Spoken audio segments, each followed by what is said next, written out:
प्रेक्षक हो नमस्कार. सखी सह्याद्री कार्यक्रमात सगळ्यांचं खूप मनापासून स्वागत.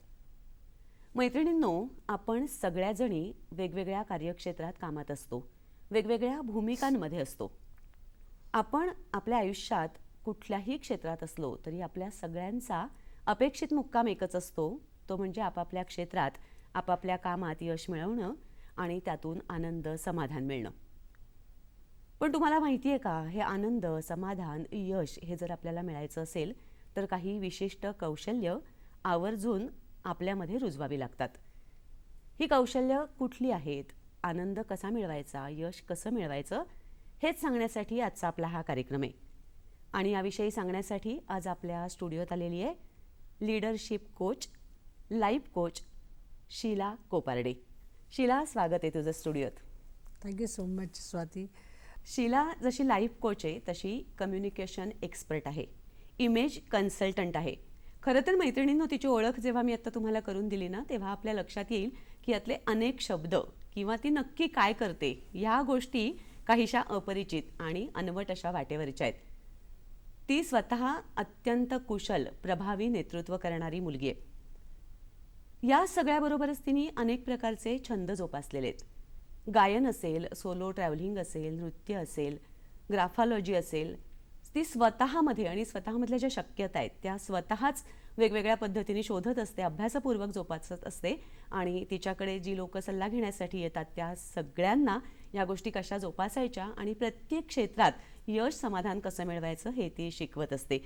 मिसेस पुणे हे अवॉर्डही तिला मिळालेलं आहे, जे तिच्या कर्तृत्वावरती शिक्कामोर्तब करतं. आज आपण यशाच्या वाटा आणि वेगवेगळी कौशल्य तिच्याकडून जाणून घेणार आहोत आणि त्याबरोबरच जाणून घेणार आहोत तिचा प्रवास.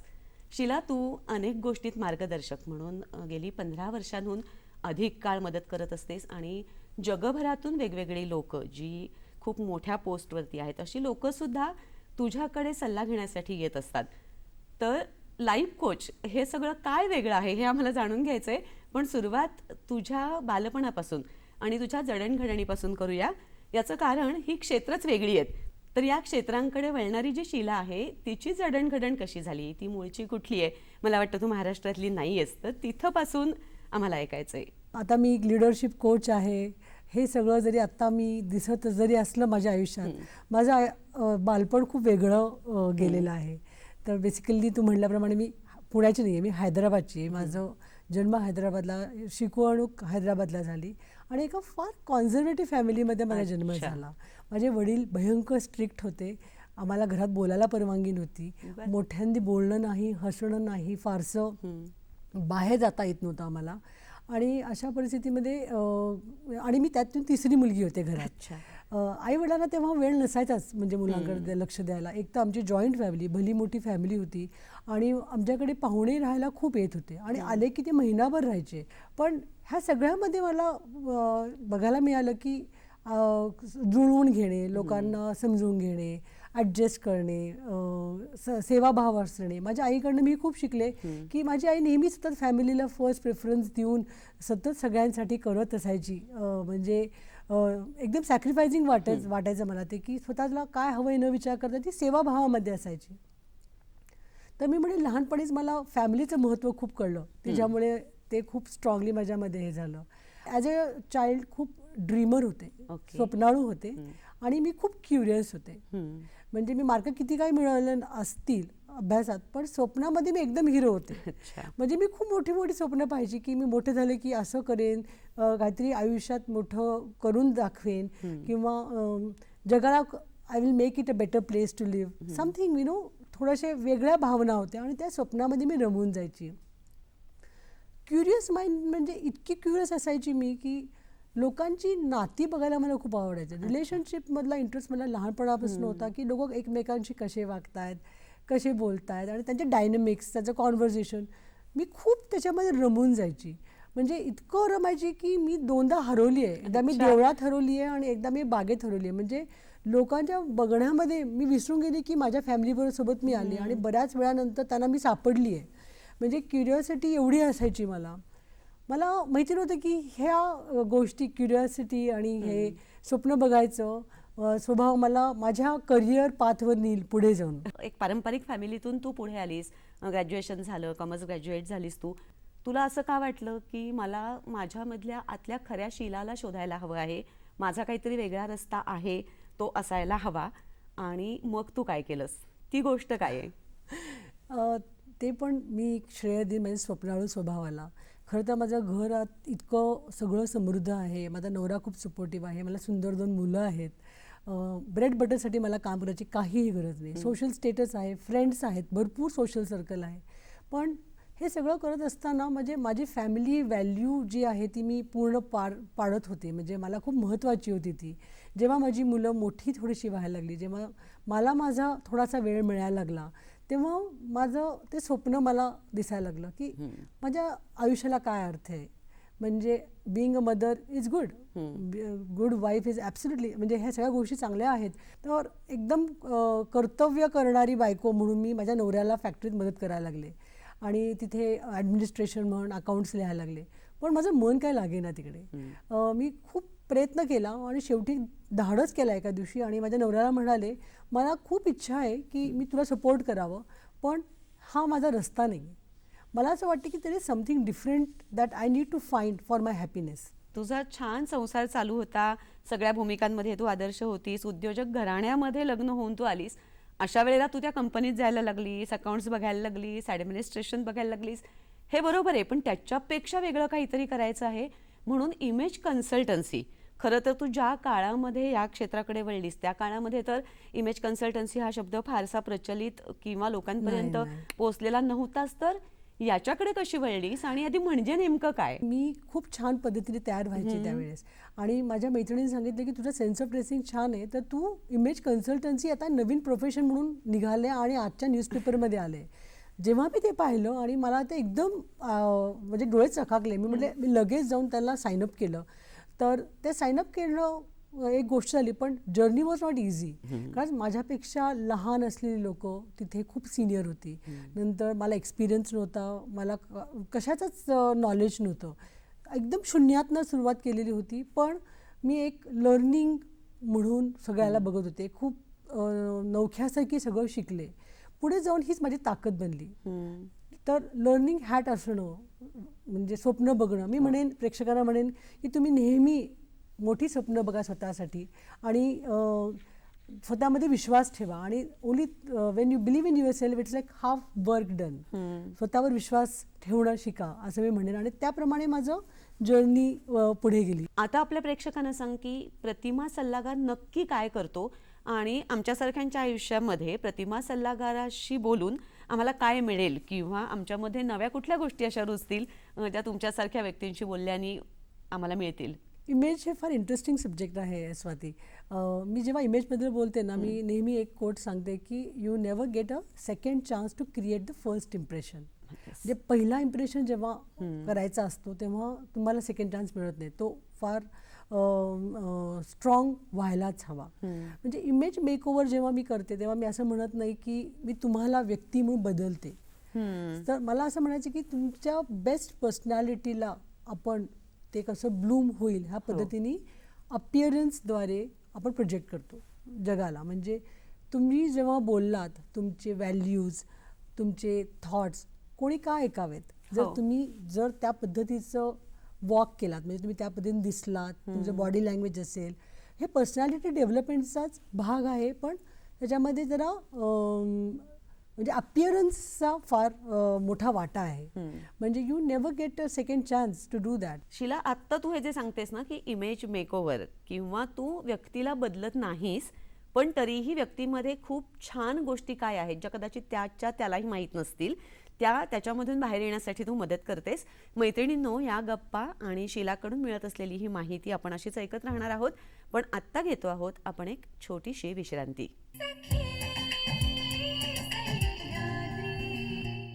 छोट्याशा विश्रांतीनंतर सखी सह्याद्री या कार्यक्रमात सगळ्यांचं पुन्हा एकदा मनापासून स्वागत. व्यक्तिमत्व प्रभावी करण्यासाठी काय काय करता येतं आणि व्यक्तिमत्वाकडे जेव्हा लोक आपल्याकडे बघत असतात तर ते आपल्याकडे कसं पाहतायत हे कसं जाणून घ्यायचं. मी नेहमी सांगते स्वाती की तुम्ही रूममध्ये येऊन बोलण्याच्या आधी तुमची पर्सनॅलिटी बोलत असते. Your image speaks louder than your words. म्हणजे लोक तुम्हाला बघून म्हणजे तुमचं इम्प्रेशन फॉर्म करतात आणि ते ठरवतात की ह्याच्यावर विश्वास ठेवायचा का नाही. की म्हणजे 7 सेकंद, सायकॉलॉजिस्टनी त्याच्या स्टडी केलं की 7 सेकंदामध्ये 20-30 आपण एक जजमेंट्स एका व्यक्तीबद्दल पास करतो की कशा पद्धतीने बसलाय, कसे कपडे घातलाय, म्हणजे तो विश्वासू आहे का, फ्रेंडली आहे का, की माझं त्याच्यात जुळू शकेल का. म्हणजे ह्या गोष्टी न बोलता आपण एका माणसाबद्दल ठरवत असतो. तर एवढा पॉवरफुल जर तुमचा प्रेझेन्स असेल तर तो तुमच्या फेवरमध्ये का नसावा. नक्की. आणि जेव्हा तुम्ही पहिल्यांदा स्वतःला इंट्रोड्यूस करताय तर तुम्ही व्यवस्थित का नसायला पाहिजे. तर तुम्ही एखाद्या इंटरव्ह्यूमध्ये जर 2 कॅन्डिडेट्स आहेत, एक दोघांची कॅलिबर सेम आहे आणि एक आहे जो एकदम असं कॅज्युअल कपड्यांमध्ये आलेला आहे आणि एक आहे तो प्रॉपर कॉलर्ड शर्ट, इस्त्रीचा शर्ट, व्यवस्थित बसलेला आहे, कॉन्फिडंट दिसतोय, तर ऑब्व्हियसली दुसऱ्याला जाईल ना. म्हणजे पहिला केपेबल नाही आहे असं म्हणू शकतो का आपण? नाही म्हणू शकत. कारण त्याचं फक्त त्यांनी प्रेझेंटेशनवर काम केलेलं नाही आहे. तर इमेज का महत्त्वाचं आहे, म्हणजे इमेज का शिकलं पाहिजे असं जर प्रश्न तुम्हाला केलास तर आता वेस्टर्न कंट्रीजमध्ये त्यांचं खूप प्रेझेंटेशन स्किल्सवर फार भर आहे की गोष्टी वेल प्रेझेंटेड पाहिजेत, अट्रॅक्टिव्ह पाहिजेत.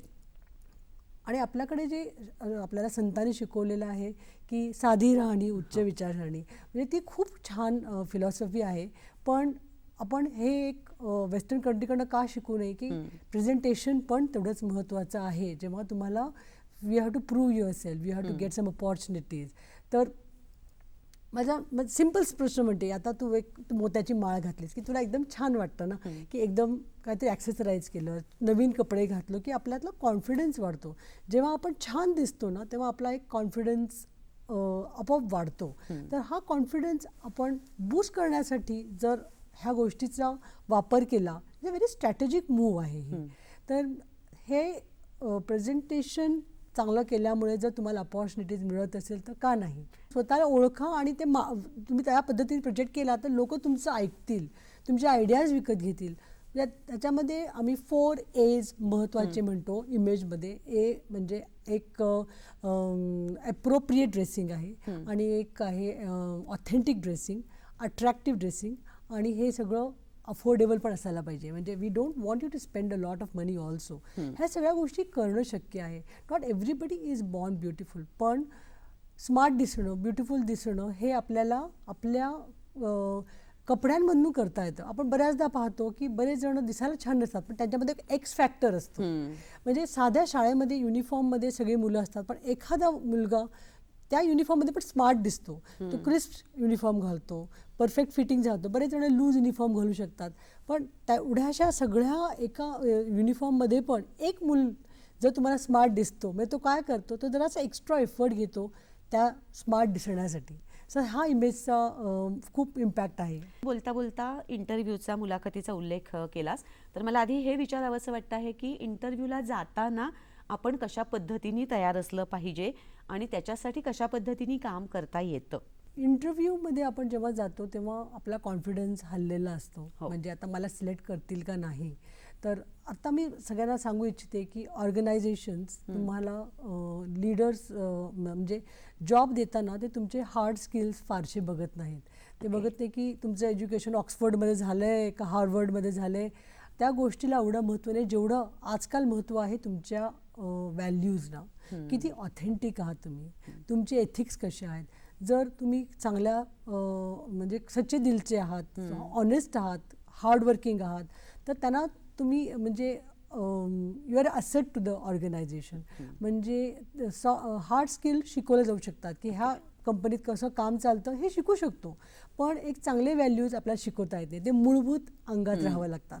तर मी प्रत्येकाला सांगते की तुम्ही जेव्हा इंटरव्ह्यूला जाल तेव्हा तुम्ही ऑथेंटिक राहा, जे येतंय ते नीट पद्धतीने सांगा. बऱ्याचशा मोठ्या गव्हर्नमेंट जॉब्समध्ये ना ते असं विचारत नाहीत की तू कुठे शिकलास किंवा काय, ते विचारतात ह्या सिच्युएशनमध्ये तू कसा वागशील, तुझा कलिग असा वागला तू कसा वागशील. म्हणजे they are trying to test your values. Value based questions खूप विचारतात. त्याच्यामध्ये तुम्ही जितकं ऑथेंटिक पद्धतीने जाल आणि तर तुम्हाला ते पॉसिबिलिटीज जास्त आहेत. अर्थात कपडेचा वापर व्यवस्थित पद्धतीने करता येईल to create that first impression. Go a little extra mile मी म्हणेन की नीट पद्धतीने कपडे घाला, क्रिस्प शर्ट घाला, म्हणजे सॉलिड्स कपडे घाला आणि आय कॉन्टॅक्ट मेंटेन करा, वेळेत पोचा, एक 10 मिनटं आधी पोचा. टाईमचं महत्त्व बऱ्याच लोकांना नाही कळत, त्याच्यामुळे त्यांचे अपॉर्च्युनिटीज बरे जातात. हा एक एटिकेटचा भाग झाला की you respect others time also, you know. आणि ह्या पद्धतीने जर तुम्ही शोअप केलं तर मला असं वाटतं इंटरव्ह्यू क्रॅक करायला अगदीच अवघड नसतं आणि बऱ्याच जणांना ते कॉन्फिडन्स मिळतो. See when you are doing right things for yourself, you feel confident within. Image consultant म्हणून काम करायला लागलीस, वेगवेगळ्या गोष्टी तू स्वतः पण सतत शोधत राहिलीस आणि त्यानंतर लाईफ कोच ह्या क्षेत्राकडे वळलीस. तर हा तुझा प्रवास कसा झाला आणि हे वेगळं क्षेत्र तुला कसं काय लक्षात आलं की मी ह्याच्यामध्ये काम करावं? ॲक्च्युली काय झालं माहिती का, मी इमेज मेकओव्हर्स करत असताना असं झालं की इमेज हा महत्त्वाचा विषय हे आहे, म्हणजे it has a own power of presentation. आणि 1-2 क्लायंट्स माझे असे झाले जे मला म्हणत होते की मला कॉन्फिडेंटली मी तयार होतो, पण आतून sometimes I am not sure, मला समजत नाही, म्हणजे थोडासा तो कॉन्फिडन्स हललेला वाटतो. आणि क्युरियस माइंड जे माझं ऑलवेज होतं, म्हणजे त्यामध्ये माझं क्युरियोसिटीला मी असं शांत न बसून होता, मी त्याचा अभ्यास चालू केला. मी म्हटलं की कपडे बदलून टाकल्यावर कॉन्फिडन्स का हलावा माणसाचा, म्हणजे असा निघून का जावा. तर तेव्हा मला लक्षात आलं की इंटरनल ट्रान्सफॉर्मेशन जे असतं ना ते खूप पॉवरफुल असतं. म्हणजे इमेजचं महत्त्व कमी होत नाही, तोही महत्त्वाचा भाग आहे to get opportunities, but to go ahead. जो आतून जो आपण स्वतःला डिस्कवर करतो तो कोणीच घेऊन जाऊ शकत नाही. इमेज हा एक डुईंगचा भाग आहे, तुम्ही जाऊन केलं पाहिजे. आणि कोचिंग हा बिईंगचा भाग आहे, म्हणजे आतून तुम्ही ट्रान्सफॉर्म जेव्हा झाला असाल ना, ते कोणीही तुमचं म्हणजे आत्मविश्वास शेक करू शकत नाही. हे जेव्हा मला रिअलाईज झालं तेव्हा मी कोचिंगच्या इकडे वळले आणि आता मी दोन्ही गोष्टी कंबाईन करून माझ्या कोचिंगमध्ये आणते. लाईफ कोचिंग म्हणजे नक्की काय याबद्दल पण सांग ना. लाईफ कोचिंग काय आहे ओळखण्यापेक्षा, पहिले सांगण्यापेक्षा मला वाटते की लाईफ कोचिंग काय नाही आपण जाणून घेऊया, बरं का. आणि प्रत्येक वेळा वेगळं वेगळं उदाहरण आणायचा प्रयत्न करते. आता प्रेक्षकांसाठी मी एकदम सिम्पल असा उदाहरण आणते. आपण धरूया एक मुलगा जो शाळेत जातोय आणि त्याला मॅथ्स शिकायचे, गणित, आणि तो क्लासमध्ये शिकतोय आणि टीचर त्याला शिकवतात. टीचर म्हणतात की आज मी तुम्हाला नवीन कॉन्सेप्ट शिकवते आणि ह्याच्यामध्ये तुम्ही ॲडिशन सबट्रॅक्शन हा एक फॉर्म्युला वापरा आणि अशा अशा पद्धतीने स्टेप्स केलात की तुम्हाला हे उत्तर मिळेल. आणि तो मुलगा शिकतो. सो द टीचर काय करते, टीचर इज अ ट्रेनर, ती त्याला ट्रेन करते की ह्या पद्धतीने शिकवते की हे कर. मग त्याला काय करते, ती 10 सम्स देते आणि म्हणते तू घरी होमवर्क करायला जा.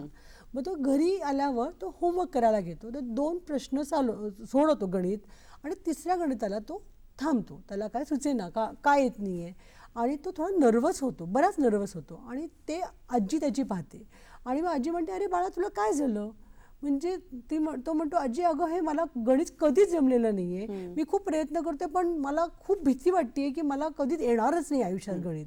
मग ते आजी म्हणते अरे लहानपणी तुला किती चांगले मार्क पडले होते 4थीमध्ये असताना, पण त्या पास्टमध्ये नेतात, त्याचा ट्रॉमा हील करतात आणि तेव्हाच्या यशाची आठवण यशाची आठवण करून देतात आणि तेव्हा तो हील होतो. म्हणजे तो एक हिलिंग प्रोसेस आहे, ते थेरपिस्टचं काम आहे. काउन्सिलिंग थेरपिस्ट ते काय करतात, ते पास्टमध्ये जाऊन तुमचे ट्रॉमाज हील करतात आणि ते प्रिपेअर यू फॉर टुडे. मग त्याला आता एक तो कॉन्फिडन्स येतो की बाबा मला जमलेलं आहे, आता मी करू शकतो, बरं का. मग तो करायला लागतो. पण त्याला काय गाडी त्याची पुढे हलेना. आता ती भीती गेलेली आहे, आता त्याला शिकायचं आहे, पण त्याला कळत नाही कसं करायचं. मग त्याचा एक दादा येतो. मग दादा म्हणतो, अरे काय झालं तुला? तर तो म्हणतो, हा बघ हे मला जमत नाही आहे. मग दादा म्हणतो, मी जेव्हा तुझ्या वर्गात होतो तेव्हा माझ्याकडे मी 2 मेथड्स आहेत सोडवायचे, हे तर तुला मी ते शिकवतो. म्हणजे तो म्हणतो, हा स्टेप असा कर, हा फॉर्म्युला असा वापर, आणि तू ॲडवाईस देतो. म्हणजे तो त्याला म्हणतो की माझा एक्सपिरियन्स असं म्हणतं, मी असा करत होतो, माझ्या एक्सपिरियन्सला तू फॉलो कर. म्हणजे तो काय होतो, त्याचा मेंटर. सो त्याचा एक्सपिरियन्स शेअर करून तो त्याला दिशा दाखवतो की गणित कसं सोडवायचं. मग तो करायला लागतो. मग परत पुढच्या सममध्ये त्याला अजून एक प्रश्न आढळतो. आता त्याला कॉन्फिडन्स पण आहे, त्याने त्या मेंटरचं शिकलेलं पण आहे भावाकडनं, पण हा सम त्याला सोडवता का येईना. तेवढ्यात त्याचे बाबा येतात आणि मग बाबा म्हणतात, काय झालं बाळा? तो म्हणतो की मला सम सोडवता येईना. तो म्हणतो, चल तुला मदत हवी आहे का माझी? तो म्हणतो, चालेल, मदत कर ना मला. मग ते म्हणतात, लेट्स आपण बघूयात की तुझं कुठे चुकलंय. मग ते दोघं बसून त्यांचं परीक्षण करतात. मग ते विचारतात, तुला काय वाटते, तू कुठेपर्यंत तुला स्टेप्स बरोबर जमले आहेत? मग तो मुलगा काय करतो, हां माझं फर्स्ट स्टेप, सेकंड स्टेप, थर्ड स्टेपपर्यंत मी बरोबर आहे. मग त्याला कळतं की 4थ्या स्टेपला तो काहीतरी चुकलेला आहे. मग त्याच्या वडील विचारतात, काय बाबा इथे चुकलं असेल काय? म्हणजे तुला माहिती नाही आहे का तुझ्याकडे चुकी झाली आहे, काय झालेलं आहे इकडे? मग तो म्हणतो, अरे चा हो की बाबा, इथे मी फॉर्म्युला चुकीचा लिहिलेला आहे, मग उत्तर कसं बरोबर येईल? मग हे त्याला कळतं फक्त कशाने, क्रॉस पॉवरफुल क्वेश्चनिंगनी. हे वडील कोण? तर कोच. तर कोच काय करतो, तुम्हाला विचार करण्यात उत्तेजित करतो. जर तुम्हाला कुठलं स्वप्न साकार करायचं असेल, कुठलं गोल अचीव करायचं असेल, तर तुम्ही टॉक टू ए कोच. मैत्रिणींनो, हा महत्त्वाचा मुद्दा आहे. आता पुढची चर्चा, पुढच्या गप्पा, कोचशी नक्की काय बोलायचं आणि कोचकडून काय मिळतं याकडे आपण जाणार आहोत. पण आत्ता मात्र घेतो आहोत छोटीशी विश्रांती.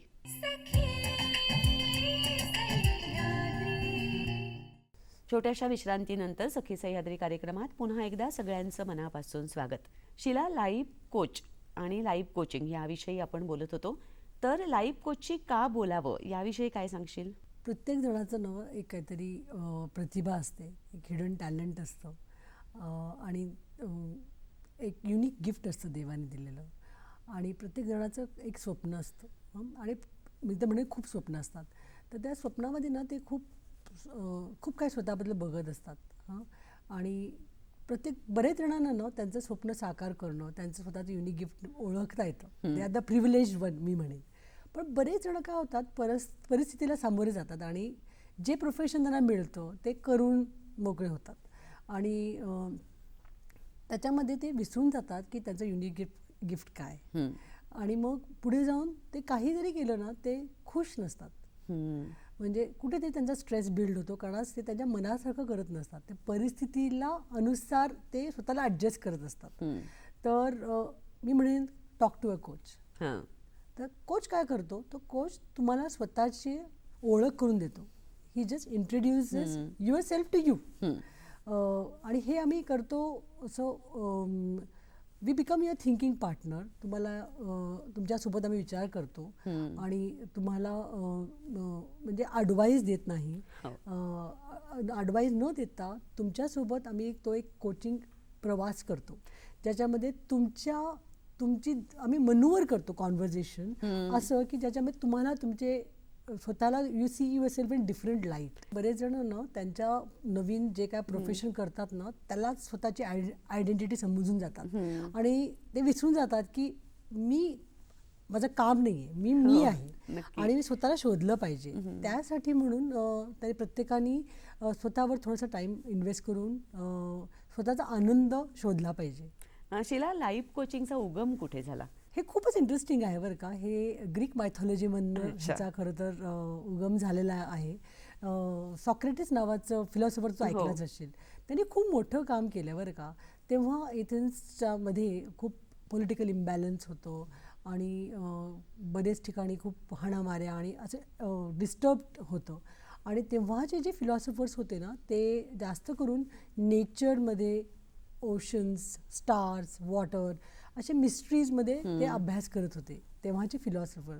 आणि सॉक्रेटिसनी एक वेगळा कॉन्सेप्ट इंट्रोड्यूस केला. त्यांनी टर्न द मिरर इनवर्ड्स, स्वतःकडे बघा, अच्छा. असा एक त्यांनी इंट्रोड्यूस केला होता. त्याला सॉक्रेटिस मेथड पण म्हणतात.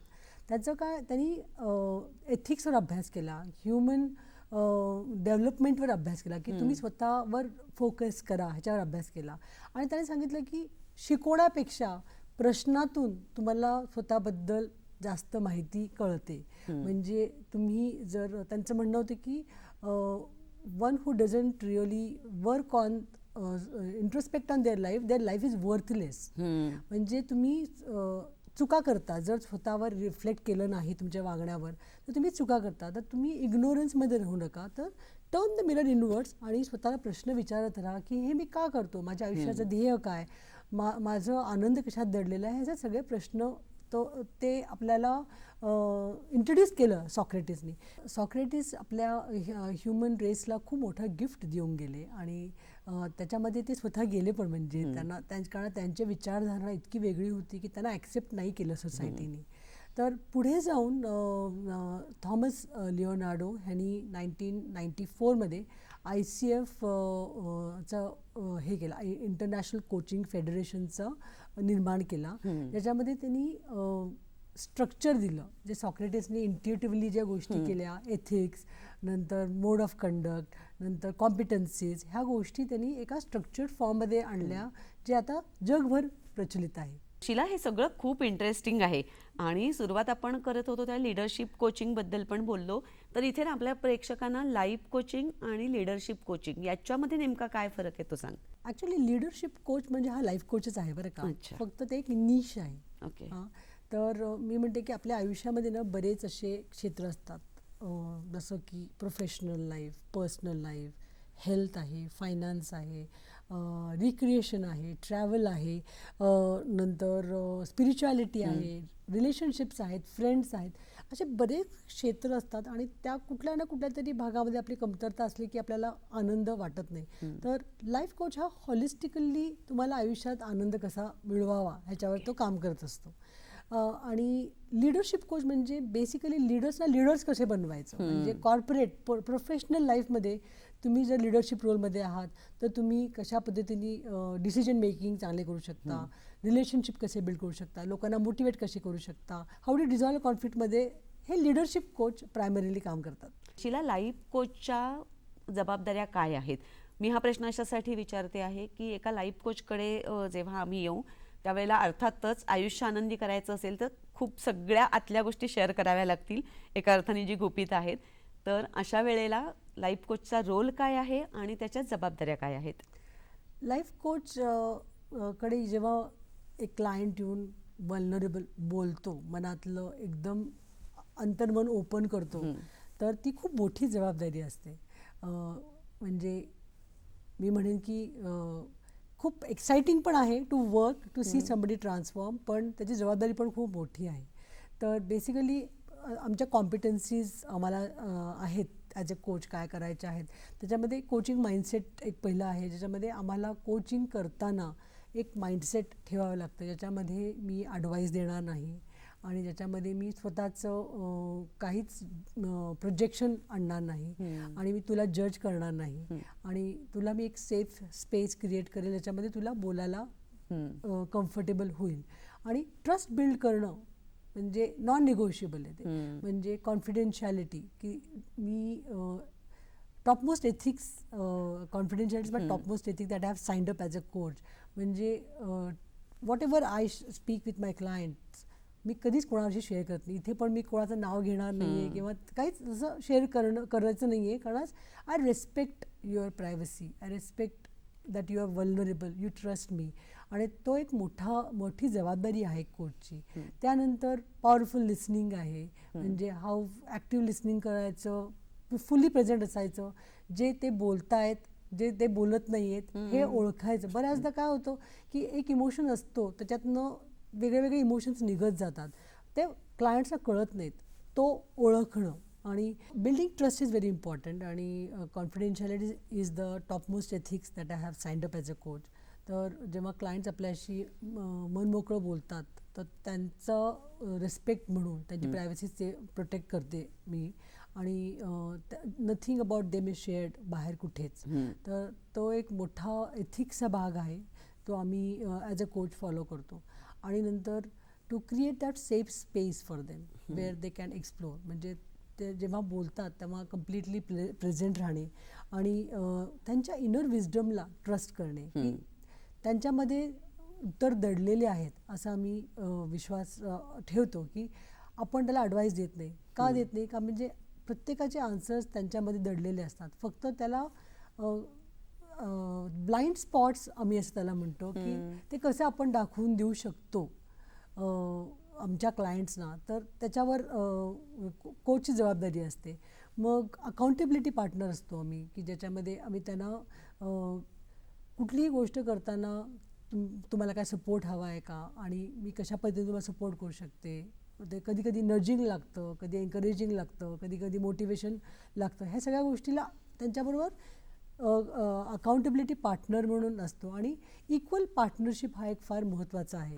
म्हणजे मी मेंटर नाही आहे, मी ट्रेनर नाही आहे, मी म्हणजे थेरपिस्ट पण नाही आहे. तर मी तुमच्यासोबत एका फ्रेंडसारखी संवाद करते आहे आणि त्याच्यामधनं तुम्हाला तुमचे उत्तरं सापडत आहेत. म्हणजे अशी ही पार्टनरशिप एवढी स्ट्रॉंग असते ना की ज्याच्यामध्ये मी कोणी सुपिरियर नाही आहे. मला ह्याच्यातलं काय माहिती पण नाही तुझ्या प्रॉब्लेमचा, पण तरी मी तुला कम्प्लिटली प्रेझेंट असून जे काय स्वतःला बघण्यामध्ये मदत करते ना, हे खूप पॉवरफुल स्पेस आहे. मैत्रिणींनो, शीलाकडून अशीच आणखी माहिती आपण घेणार आहोत, पण आत्ता घेतो आहोत एक छोटीशी विश्रांती. शीला, तू सांगत होतीस की लाईफ कोच हा एक मित्र असतो. तो तुम्हाला तुमच्या आतमध्ये नक्की काय आहे हे शोधायला मदत करतो, प्रश्न नेमके काय आहेत आणि त्याची उत्तरं कशी शोधायची ते शिकवत असतो. मला वाटतं शीला, याच्यामुळे ना सेल्फ कोचिंग हा पण भाग खूप महत्त्वाचा दिसतो आहे. मला असं वाटतं आहे की लाईफ कोचचा हात धरून सेल्फ कोचिंग करायला हवं. तर स्वतःला काहीतरी शिकवणं म्हणजे नक्की काय? बरेच जण कोचकडे जात नाहीत. त्याला व्हेरियस रिझन्स आहेत. म्हणजे कसं की एकतर अफोर्डेबिलिटी, कॉस्टिंग महाग आहे कोचिंग घ्यायला. नंतर लोकांना विश्वास नसतो दुसऱ्यांवर की मी काय बोललं की ते त्याच्याकडे ठेवतील का, कॉन्फिडेन्शियलिटीचा त्यांना हे असतो. आणि बऱ्याच जणांना कोचिंगवर विश्वासच नसतो. तर मी काय म्हणेन की जर तुम्हाला स्वतःला ट्रान्सफॉर्म करायची इच्छा असेल, काय ते नवीन स्वतःबद्दल शोधायचं असेल, तर तुम्ही सेल्फ कोचिंगची सुरुवात, म्हणजे it starts with self coaching. तर सेल्फ कोचिंग कसं कराल तुम्ही? तर मी म्हणेन जर्नलिंग चालू करा, डायरी लिहा, रात्री बसून तुमचे थॉट्स मांडा. सुरुवातीला ते खूप रॅन्डम वाटतील तुम्हाला की त्याला काय अर्थ नाही आहे, हे काय लिहिलं आहे मी. पण तुम्ही जेव्हा लिहित जातात ना, तुमच्या मनातले भावना तुम्ही वेंट आउट करता, लिहिता कुठेतरी, त्याच्याने बरीच क्लॅरिटी येते की मला काय हवं आहे, माझं ध्येय काय, माझे गोल्स काय, मी कशात खुश आहे. ह्या गोष्टी लिहिण्याने खूप क्लॅरिटी येते. दुसरं मी म्हणेन की स्वतःला प्रश्न विचारा की काय, कोचिंग प्रश्न स्वतःला विचारा की हे मी का करत असेल. Ask why to yourself, की का मी करत असेल, मला ह्यात काय मिळतं, कोणी असं बोललं की मला का दुखवतं. ह्या गोष्टी स्वतःला विचारा आणि तुम्ही स्वतः उत्तर द्यायचा प्रयत्न करा. तिसरं असं म्हणेन की फ्रेंडशी बोला. म्हणजे एक अशी फ्रेंड जी तुम्हाला जज करणार नाही, तुम्हाला ॲडवाईस देणार नाही, जी तुम्हाला फिक्स करायचा प्रयत्न करणार नाही, जी तुमच्याबद्दल दुसऱ्याकडे बोलणार नाही, गॉसिप करणार नाही. अशी जर कोण तुमच्याकडे मैत्रीण असेल ना, तर मी म्हणेन नक्की तिला धरून ठेवा. कारण साऊंडिंग बोर्ड असणारे फ्रेंड्स खूप कमी असतात. ते वाईट नसतात. त्यांचं काय वाटत असतं की मी असं केलं आहे, हे तू करून बघ. पण प्रत्येकाचा एक्सपिरियन्स आपल्याला लागू होत नाही. तुम्ही एक्सपेरिमेंट करा आयुष्यात, करेजियस बना की काहीतरी वेगळं करा. वेगळं म्हणजे कसं, आता माझे फ्रेंड्स आहेत, मी सतत त्यांचं ऐकत आलो नाही, मी ऐकणार तुझं, मी माझा रस्ता मी शोधून काढणार. फार महत्त्वाचं आहे. Saying no. म्हणजे माझ्या निम्म्या क्लायंट्सना हा प्रॉब्लेम असतो, मी नाही म्हणू शकत नाही, त्यामुळे मी उगाचच गाढवा सगळं राबत बसतो आणि मग मला बर्नआउट होतो. तर तुम्ही अशा फ्रेंड्सना पण नाही म्हणा की बाबा मला तुझा सल्ला नको आहे. किंवा तेच मित्रमैत्रिणी असतील ज्यांना तुम्ही नाही म्हटल्यानंतरही जे तुमच्या आयुष्यात आहेत. येस. आणि करेजेस म्हणजे असे पण असतात की मदत घ्या.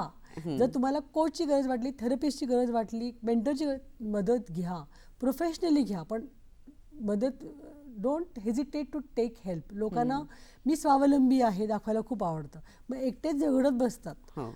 कोचिंग, सेल्फ कोचिंगमध्ये तुम्ही जर्नलिंग घेऊन थोडा क्लॅरिटी येते, पण हेल्प घेण्यात काहीच चुकीने आहे. मग दुसरी अजून एक पद्धत मी म्हणेन की तुम्ही मोबाईलवर व्हॉइस रेकॉर्ड करा. तुम्हाला जर लिहायची सवय नसेल तर तुम्ही रेकॉर्ड करा. तुमचा आवाज ऐका. तुम्ही काय होतं की आपण काय विचार करतो आपल्याला कळत नाही. जेव्हा आपण तोंडून बोलतो आणि स्वतःचा रेकॉर्डिंग स्वतः ऐकतो तेव्हा वाटतं की अरे मी असं बोलले म्हणजे मला असं वाटतंय. ह्या बऱ्याचशा गोष्टी आपल्याला कळून येतात स्वतःबद्दल. तर सेल्फ कंपॅशनेट राहा, म्हणजे स्वतःवर प्रेम करा. ते सर्वात नॉन निगोशिएबल आहे की जेव्हा तुम्ही स्वतःवर प्रेम करता, स्वतःला प्रायोरिटाईज करता, तेव्हा तुम्हाला स्वतःला काय हवं आहे हे ओळखता येतं. नो युअर पॅटर्न्स, की तुमचे पॅटर्न्स ओळखा. की सतत मला लोक बऱ्याचदा अशा लोकांचं पाहिलं की they take me for granted. असं का होत असेल? हे तुमचे पॅटर्न्स आहेत. तुम्ही कशा पद्धतीने वागता की लोक तुम्हाला ग्रांटेड हे करतात. नो म्हणायला शिका. हे स्वतः ओळखलं पाहिजे. तर मी काय म्हणते की स्वतःच्या जर्नीमध्ये सेल्फ कोचिंग ही सुरुवात आहे. तुम्ही लांबपर्यंत जाऊ शकता सेल्फ कोचिंगने, पण हे स्लो प्रोसेस आहे. कारण तुम्ही एकटे विचार करताय. तुम्ही जर कोचशी बोललात तर तो कॉन्व्हर्सेशन जास्त डीपर होऊ शकतो आणि जास्त फास्ट तुम्हाला रिझल्ट्स मिळू शकतात.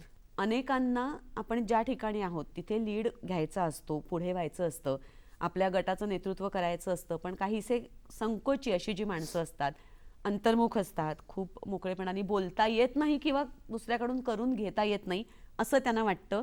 या माणसांना ॲज अ लिडरशिप कोच म्हणून लीडर कसं बनता येईल याविषयी काय सांगशील? मी त्यांना असं म्हणेन की leadership is not a personality type. हा एक माइंडसेट आहे, हा एक ॲटिट्यूड आहे. जर आपल्याला असं वाटतं की लीडर म्हणजे जो असा खूप करिझमॅटिक असेल, मोठ्यांदी बोलेल, म्हणजे असा लाऊड असेल, असं नाही.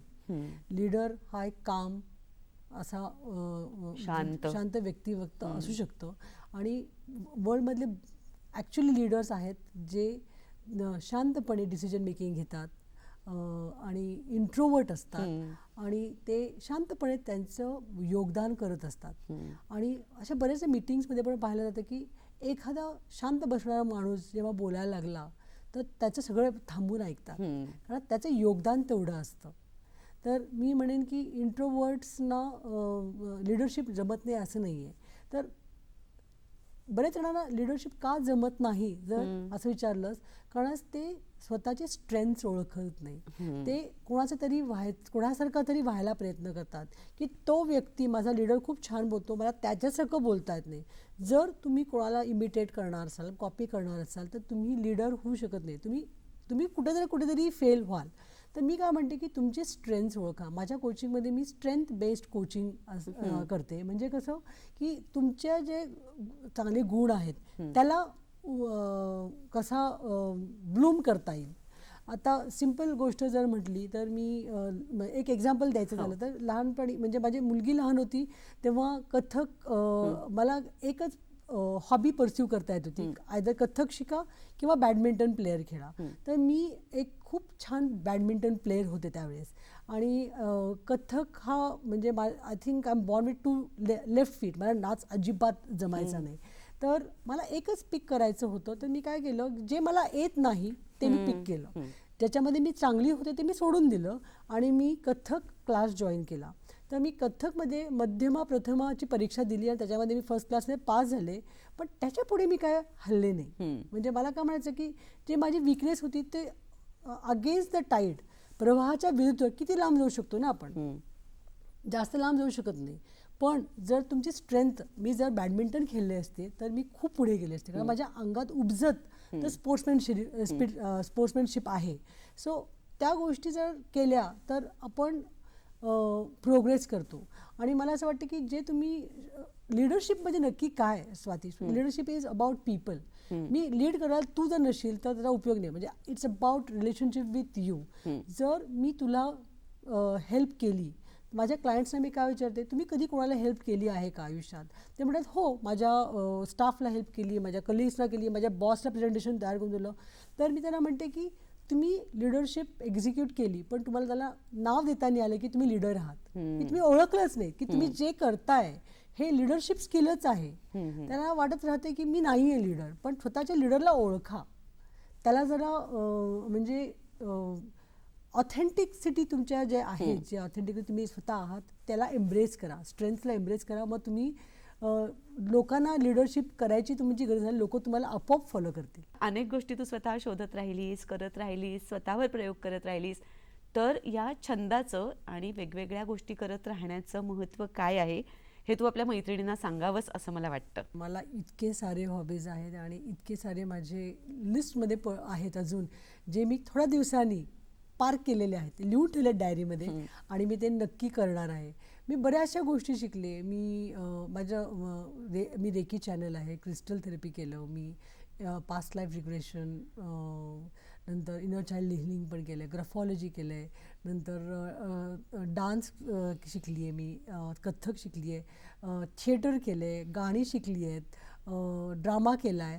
ह्या सगळ्या गोष्टी करताना मला खूप अतिशय आनंद होतो आणि वेगळ्या वेगळ्या टाईपचे लर्निंग्स पण केले, NLP शिकली आहे आणि मला खूप शिकायचं आहे अजून पुढे जाऊन. तर मी म्हणते हॉबीज, एक लर्नर माइंडसेट प्रत्येकाने ठेवलाच पाहिजे. ती एक लक्झुरी नाही आहे, ती एक नेसेसिटी आहे तुमच्यातलं लीडर बिल्ड करण्यासाठी. तर हॉबीज नक्की काय करतं, तर मी एक एक्झाम्पल तुला ते छोटंसं देते की माझा एक क्लायंट आहे, तो एकदम असा सिनियर लीडर आहे, ब्रिलियंट आहे, पण त्याला तो डिसिजन मेकिंग खूप चांगला करतो, सगळं उत्कृष्ट आहे, पण त्याला पीस नाही आहे, तो त्याला स्ट्रेस खूप आहे, आनंद नाही आहे. मग त्याला विचारलं की तू आनंद कधी तुला लास्ट टाइम वाटला होता, तू काय करतोस, आनंदी वाटायचं झालं तुला तर तू कधी काय करतोस. तो म्हणला त्याला वेळ कुठे, म्हणजे टार्गेट्स एवढी हेवी असतात, माझी एवढी जबाबदारी आहे, म्हणजे एवढी मोठी टीम आहे आणि अमको तमको, तो एवढं मोठं बोलायला लागतो. पण तो शांत झाला आणि तो म्हणला की मला स्केचिंग खूप आवडतं, मी लहानपणी करायचो आणि तेव्हा मी त्यात रमून जायचो. तर मी म्हणलं ते का सोडून दिलं, तर तो मला वेळच नाही आहे. मग असा ॲक्शन प्लॅन आम्ही बनवला, ज्याच्यामध्ये तो रोज 10 मिनटं स्केचिंग करायला लागला. आणि त्याच्यानंतरच्या सेशनमध्ये तो एका महिन्यानंतर मला भेटला, नंतर तो मला म्हणला की माझ्यामध्ये एवढा फरक आला आहे की मी कुठल्याही ठिकाणी शांतपणे असतो, पेशन्स माझ्यामध्ये बिल्ड झाला आहे, लोकांशी हसत बोलतो. कारण आज मी काय म्हणते, त्यांनी जे काय हॉबी स्वतःसाठी केले ना, तो एक इनर स्पेसमध्ये जातो जिकडे आनंद असतो. जेव्हा माणूस थोडा वेळ आनंदी राहून बाहेर येतो ना, तेव्हा तो आनंद तो बाहेर लिटअप होतो. मी काय म्हणते, जर तुम्ही दिव्याचा मी एक्झाम्पल देते लोकांना, जर दिवा जोपर्यंत स्वतः पेटतो ना तेव्हा तो बाहेर प्रकाश देऊ शकतो. जर तुम्ही तो विझला तर तो कोणालाच प्रकाश देऊ शकत नाही. तर तुम्ही स्वतःच्या दिव्याला जास्त व्यवस्थित पेटू द्या, आतून स्वतःला तुम्ही उज्ज्वलित करा आणि मग तुम्ही जगाला हेल्प करा. तर hobbies take you a long way. तुम्ही शिकत राहा, सतत लर्निंग माइंडसेट ठेवा. आणि हे मी इकिगाईला पण कनेक्ट करते बरं का. इकिगाईमध्ये काय म्हटलेलं आहे की तुम्हाला काय आवडतं, तुम्हाला काय येतं आणि जगामध्ये काय हवं आहे लोकांना आणि कशातनं मला पैसे मिळतात, ह्या सगळ्याचं जर तुम्ही सार काढलं तर इकिगाई तुम्हाला येते. तर ह्या हॉबीजमधनं तुम्ही जेव्हा एक्सप्लोरेशन करता की स्वतःला काय आवडतं आणि माझ्यातलं काय विशेष आहे जे मी जगाला देऊ शकते आणि ह्याच्या कशातनं मला पैसे चांगले मिळू शकतात, ह्याचं इंट्रोस्पेक्शन करा. ह्या hobbies take you a long वे.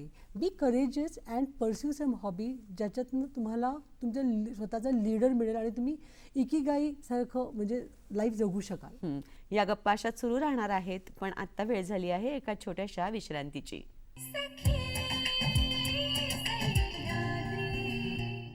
छोट्याशा विश्रांतीनंतर सखी सह्याद्री कार्यक्रमात पुन्हा एकदा सगळ्यांचं मनापासून स्वागत. शिला, अनेक गोष्टींविषयी आता आपण गप्पा मारतो आहोत. तू अनेकदा कल्चर बिल्डिंग ह्याविषयी सुद्धा तुझ्या क्लायंट्सना सांगत असतेस. तर कल्चर बिल्डिंग म्हणजे नक्की काय आहे? कल्चर म्हणजे रूल बुक नाही आहे. कल्चर म्हणजे how we do things here, म्हणजे आपण कशा पद्धतीने गोष्टी करतो ह्याचं एक सारांश असतं. म्हणजे इट्स अनरिटन रूल. मी म्हणेन की आपण कल्चर म्हणलं की ऑर्गनायझेशनचा विचार करतो किंवा आपण कंट्रीचा विचार करतो की ह्या कंट्रीचं कल्चर असेल किंवा ह्या ऑर्गनायझेशनचं कल्चर असेल. पण मी म्हणेन कल्चर हे प्रत्येक घरात एक असतं. कल्चर आपल्या एका छोट्याशा ग्रुपमध्ये असतं, तर आणि फ्रेंड्समध्ये पण असतं, नातेवाईकामध्ये पण असतं. तर कल्चर हे एक अनकॉन्शियसली तयार झालेलं कल्चर असतं. तर मी आता प्रेक्षकांना ऑर्गनायझेशन कल्चरबद्दल न बोलता इन जनरल आपण कल्चर कशा पद्धतीने बिल्ड करतो आणि ते आपल्याला कसं सुधारता येईल ह्याचं मी जरा सांगू शकेन. तर कल्चर हे आपण न कळत करत असतो. म्हणजे आपण कशा पद्धतीने एकमेकांना वागवतो, आपण कसे सपोर्ट करतो आणि एक थिंकिंग कसं आहे आपल्या घरामध्ये, तर ते आपल्याला सुधारता येऊ शकतं. तर माझं एक ट्रिप मला आठवते आहे. माझ्या फ्रेंडसोबत मी फॉरेन ट्रिपला गेले होते. तेव्हा काय झालेलं की आम्ही 10 जण होतो आणि मी बघितलेलं की आमच्या ग्रुपमध्ये ना एखादा फ्रेंड उठून गेला की त्याच्या मागे बाकीचे 9 बोलत होते, की मागणं बोलायचं किंवा गॉसिप करायचं, एकाला प्रोत्साहन द्यायचं नाही. तर हे मला, because I am a coach, मला कळलं की हे एक कल्चर आपला बिल्ड झालेला आहे ग्रुपमध्ये आणि हे टॉक्सिक आहे, हे चांगलं नाही आहे. तर त्या दिवशी मी विचार करून मग मी काय केला, त्यांच्याकडे एक गेम घेतला. माझ्या ग्रुपमध्ये बसल्यावर मी एक गेम घेतला. मी म्हटलं की आपण असा हा गेम खेळूयात की आपण एकमेकांबद्दल चांगलं बोलायचं. म्हणजे कसं, आता स्वाती मी तुला पाहिलं, स्वाती मला तुझ्यामधले 5 चांगले गुण मी तुला सांगणार आहे की तू खूप छान निवेदन करतेस, तुझं मराठी खूप छान आहे, तू दिसायला सुंदर आहेस आणि अशा गोष्टी मी तुझ्याबद्दल सांगते आणि मी म्हणते की तुझ्या आणि माझ्यामध्ये कॉमन काय. अशा पण गोष्टी मी त्यांना बोलायला लावले की तुझ्या आणि माझ्यामध्ये चांगलं का, म्हणजे कॉमन काय. आता मी जेव्हा कॉमन शोधते ना, तर मी वाईट कधी शोधायला जात नाही. चांगलंच, मग काय होतं, माझा दृष्टिकोन चांगल्याकडे वळतो. आणि जेव्हा मी हा गेम खेळायला लागले, इतके लोकांनी इतक्या चांगल्या चांगल्या गोष्टी एकमेकांबद्दल बोलले आणि त्याच्यामधला एक प्युरिटी, आतला इनोसन्स बाहेर आला. जो टॉक्सिसिटी जी होती ग्रुपमध्ये ती सगळी गायब झाली आणि आम्ही रात्री 2-3 पर्यंत गप्पा मारत बसलो, एकमेकांचे चांगले गुण शोधत. म्हणजे प्रत्येक जणांना असं थोडे जण रडले पण की अरे तुला माझ्यामध्ये हे गुण दिसतं, I did not see it my self, असं पण झालं. तर अननोईंगली म्हणजे कल्चर विसरलेलं असतं, ते आपण as a leader we can build that culture even for a small group. आणि इवन मी प्रेक्षकांना पण सांगेन, तुमच्या घरात कल्चर कुठलं आहे हे जरा बघा आणि जर बरोबर होत नसेल तर तुम्ही बसून एक कल्चर बिल्ड करा. एक मोठा फ्रेम बनवा जो हॉलमध्ये, डायनिंग एरियामध्ये लावून टाका. म्हणजे इथे आल्यानंतर हे असं वागलं पाहिजे, सपोर्ट केला पाहिजे, एन्करेज केलं पाहिजे. ह्या गोष्टी कुठेतरी टॅगलाईन काढा, क्रिएटिव्ह बना. तुम्ही तुमच्या फॅमिलीच्या सोबत एक कल्चर बिल्ड करा आणि त्याच्यासोबत तुम्ही राहा आणि रिमाइंड करा सतत एकमेकांना. घरी आलं की दिसलं पाहिजे, ते ऑर्गनायझेशनमध्ये गेले की पहिलं दिलं पाहिजे. मी तर म्हणेन की माझ्या क्लायंट्सना सांगितलं की तुमच्या ईमेलमध्ये तुम्ही कल्चर सांगा, we in this company have this culture and with this we are able to perform better. असं तुम्ही रिमाइंडर जर टाकत राहिलात तुमच्या ऑर्गनायझेशनमध्ये लोकांसोबत, तर एक चांगलं कल्चर बिल्ड होऊ शकतं. त्याच्यामध्ये चांगलं कल्चर बिल्ड झालं तर काय होतं, you feel safe, you feel important, you feel noticed आणि सपोर्टेड. ह्या सगळ्या गोष्टी जेव्हा येते ना, आपली पर्सनॅलिटी चांगली होते आणि आपण जास्त अलाइन होतो एन्व्हायरमेंटला काम करण्याला. इन डिफिकल्ट टाइम्स, जेव्हा आपल्याला अवघड परिस्थिती जेव्हा असते ना, तेव्हा कल्चरची खूप गरज असते. जेव्हा आपण एकत्र येऊन एक प्रॉब्लेम सॉल्व्ह करायला जो सपोर्ट लागतो, हा कल्चर बिल्ड करतो. शिला, या टप्प्यावर मला असं वाटतं की तुझ्या ज्या एकापाठून एक गोष्टी करत राहणं, नव्याने काहीतरी शिकत राहणं, हा जो एक प्रवाहासारखा स्वभाव आहे, त्याच्यामध्ये तुला मगाशी पण तू उल्लेख केलास की अजून काही गोष्टी तुला करायच्या आहेत. तर तुझी स्वप्न काय आहेत, तुझी ध्येय काय आहेत, हे सांगायला तुला आवडेल का? मला खूप काय करायचं आहे. माझ्या आयुष्याच्या शेवटच्या टप्प्यापर्यंत मी काही ना काही करत राहणार आहे, नक्कीच. पण मी तुला सांगेन, प्रेक्षकांना सांगेन की तुमचे ध्येय कधी कोणाला सांगू नका. ते गुपित ठेवा, स्वतःकडे ठेवा आणि तुमच्या जर्नलमध्ये लिहून काढा. वेळोवेळी त्याला बघा, त्याच्यावर काय काम केले, किती प्रोग्रेस केले ह्याला लक्ष ठेवा, पण जगाला शेअर करू नका. अच्छा, आजच्या कार्यक्रमाचं सार म्हणू हवं तर तुला कोणता सल्ला, कोणता संदेश द्यायला आवडेल? मी एक परत छोटीशी स्टोरी सांगते इकडे, की एक स्त्री असते जी सगळ्यांचे कप भरते, अपेक्षांचे, मुलांच्या ड्रीम्सचा कप, फॅमिलीचं गरजांचा कप, प्रोफेशनली जाते तेव्हा ते तिकडच्या गरजांचा कप, फ्रेंड्स, नातेवाईक, ह्या सगळ्यांच्या एक्सपेक्टेशनचा कप, ते सगळ्यांचा कप असा भरत असते. आणि जेव्हा ती एकटी बसते, ती म्हणते मी एवढं सगळं जगाला देते, पण मला का रिकामं वाटतंय, कारण तिने स्वतःचा कप कधी भरलाच नाही आहे. तर मी त्यांना म्हणेन की तुम्ही स्वतःचा कप पहिले भरायला शिका. माझ्या कपमध्ये मला काय हवं आहे हे विचार करा. म्हणून मी सेल्फ कोचिंगच्या इकडे परत एकदा वळते की म्हणजे तुम्ही स्वतःबद्दल लिहायला लागा, स्वतःचा आनंद शोधायला लागा. जेव्हा तुम्ही स्वतः कप फुल असेल तरच तुम्ही कोणाला देऊ शकता. इवन फ्लाईटमध्ये पण आपल्याला सांगतात, इन्स्ट्रक्शन देतात की wear your mask, oxygen mask yourself first before assisting others. म्हणजे तुम्ही जर जिवंत नसला तर तुम्ही कोणाला मदत करू शकणार आहात, राईट. तुम्ही स्वतःला पहिले नर्चर करा आणि मग तुम्ही लोकांना मदत करा, तर तुम्हाला करताना बर्नआउट येणार नाही. शीला, आज तू इथे आलीस, आवर्जून वेळ दिलास, त्यासाठी दूरदर्शनच्या वतीने तुझे खूप मनापासून आभार. धन्यवाद.